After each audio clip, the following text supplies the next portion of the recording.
guys, so today I'm going to be reviewing Mrs. Rosie and the Priest by Giovanni Boccaccio. And Giovanni Boccaccio is a 14th century Italian author, and this is 4 short stories, and they're taken from Boccaccio's text called Decameron. They're translated by Peter Hainsworth, and I think translation in cases like this, especially with other classics as well, is often really important because it can really change how stiff or like how fluid the writing is. So I think this one is translated really well. I read this in one sitting. Sometimes I find the little black classics a bit harder to get through if they're kind of more dense, but this wasn't one of those. It was a very quick read, and I was kind of intending to read it slowly over a couple days, and I ended up reading the whole thing in one go because it was really good.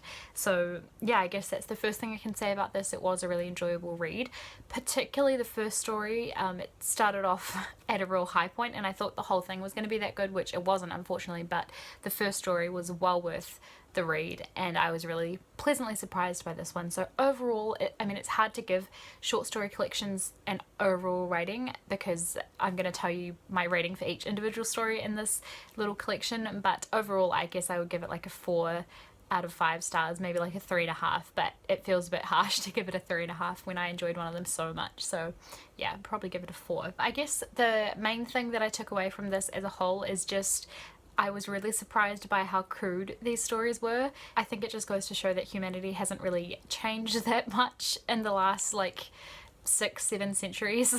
I don't know what I was expecting out of something, you know, set in the 1300s, but it wasn't this, that's for sure. You have to forgive my pronunciation on all of this because it is Italian, obviously, and I have no idea how to pronounce Italian words. I'm doing my best. But the first story is called Andreuccio de Perugia's Neapolitan Adventures. Very hard name to pronounce, but this story, it was my absolute favorite. It was surprisingly hilarious. I was laughing so much reading this. It kind of gave me the vibe of like The Hangover. If The Hangover was set in the 1300s, it was just like this one guy who has a really crazy night, and it's ridiculous, and it just keeps getting more and more ridiculous as it goes on. So it was fantastic. It's honestly, literally, probably the funniest text of any kind that I've ever read in my entire life. It was hilarious. I was laughing as I was reading it, but I also laughed for probably like 20 minutes afterwards, and I was trying to tell my partner like how funny it was, so I just pretty much like retold the whole story to him, and he like couldn't believe it because it's so ridiculous, but it was so hilarious. Totally, if you need a good laugh, I definitely recommend that story. I'm gonna write the names of each of the stories down below because obviously my pronunciation sucks, but if I put them in the information bar, you can just look them up that way. Even if you just read one of the stories rather than all of them, that is definitely the one that I recommend. The second story was Ricciardo da Chinzica loses his wife. Again, excuse the terrible pronunciation. So this story was basically about a man whose wife chooses to leave him because she's unsatisfied, if you catch my drift. This one I gave a 3 out of 5 stars. Like, it was not bad, but I didn't love it kind of thing, and it didn't make like a huge impression. So again, this one was really quite crude. There was so much sexual innuendo in this story, but surprisingly there was also a little bit of like 1300s style feminism, I guess, which is interesting. Yeah, I have to point out though that the wife doesn't essentially leave her husband. She actually gets kidnapped by another man and then just decides that she likes him better.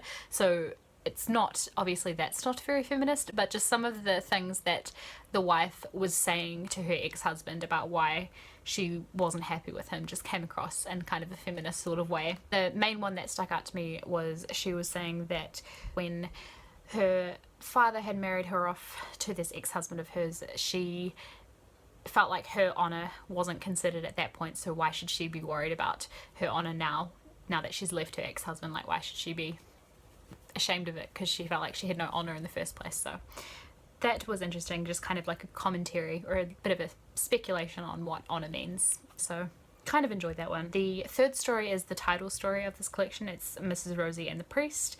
This one I hated.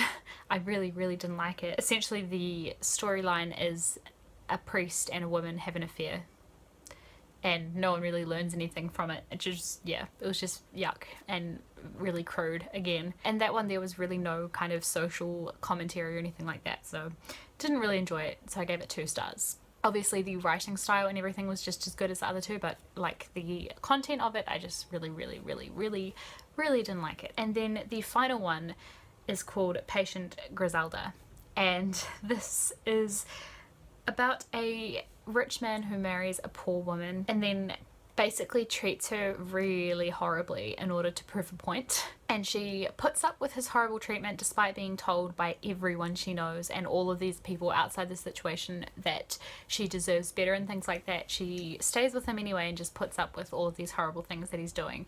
And horrible doesn't even begin to cover it. Like, horrible seems such like a inadequate word to describe it, the way he treats her. It read honestly like a straight up case of domestic abuse, and I really didn't like it as well. But the commentary at the end really stepped it up for me, because I was honestly kind of preparing myself to give it 0 stars, like it was that bad and that horrible. And just the fact that he was being completely awful and her reaction was just like, no, he's lovely, like it's fine, I'm a good wife. At the end there was just a few lines of commentary kind of, and it spun the whole thing around for me. It was kind of contemplative, and it was like 3 different rhetorical questions, I guess, that offered like 3 different perspectives that the reader might have at that point. I just found that really interesting, and it kind of made it feel a little bit postmodern in a way, which is really weird for a text of this time, but it seemed to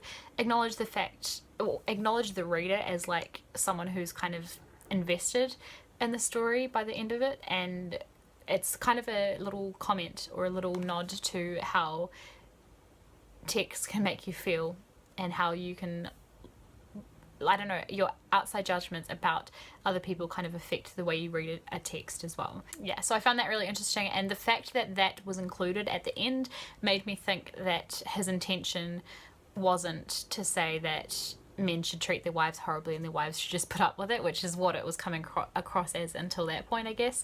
But I think the fact that he included those questions showed that he was questioning. So I ended up giving that one 4 stars purely for how it was ended. So it shows sometimes the ending can make all the difference in clearing up the author's intent and that kind of thing. So yeah, the first story and the last story were really great. I would definitely recommend you try and find the first story and read it, because like I said, it was just really hilarious. And then the other 2 in the middle, don't really recommend those. But yeah, overall I'm really glad that I picked this up just for the first story. So I will put all of the titles of those in the information bar down below. I'll also link to this book. The great thing about these little black classics is that they're usually really cheap, like anywhere from like $3 to $8 kind of thing. They're generally really inexpensive. That's New Zealand dollars, by the way. US dollars obviously is less than that. So US dollars, you might pay no more than like $5 for one of these, I would say. Possibly, like I said, less. I think this was like the first classic that I read in 2017, so it was a good one to start with. I'm really happy with it. So thank you guys for watching this. I'll see you in a couple of days with another video. Bye.